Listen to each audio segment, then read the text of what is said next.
I've been a writer since I've graduated. I started out as a news reporter.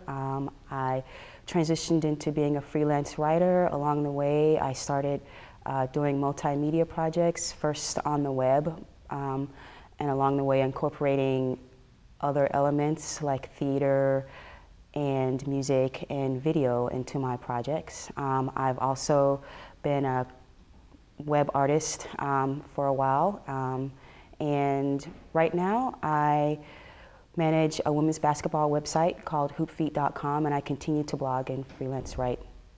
Hoopfeed came out of my passion for women's basketball. I've been a fan of women's basketball since I was young, probably since I was about 7 or 8 years old.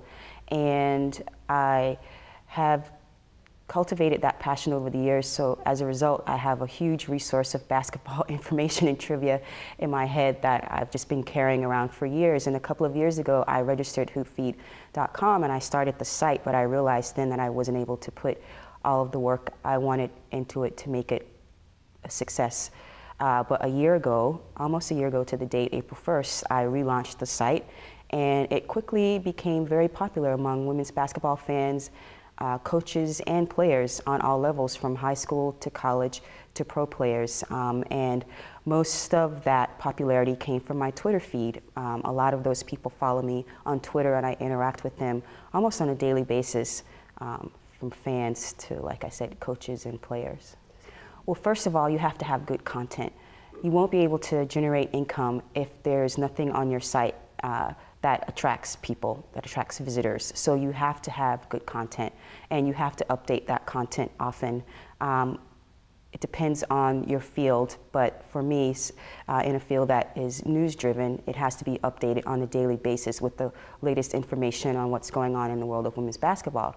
Along with that, you have to have a good marketing plan. My site is only a year old, so I'm still developing that area, but it's important to get advice from experts in marketing to see how you can attract advertising to your site, whether it be banner ads or sponsorships.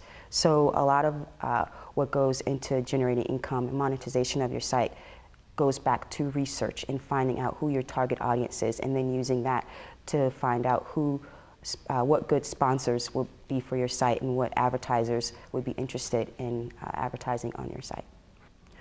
Actually, I don't think the future of media is going to look as drastic as most people think it's going to in the near future, maybe the next 15 or 20 years, because everyone doesn't have access to the internet. Everyone does not have a tricked out smartphone. Some people just want a phone that receives calls and where they can just make a call. So everyone isn't super digitized.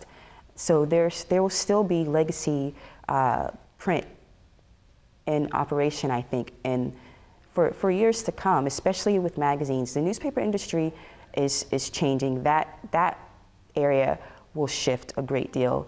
But other areas like magazines and journals and books, it's not going to change as much as people think.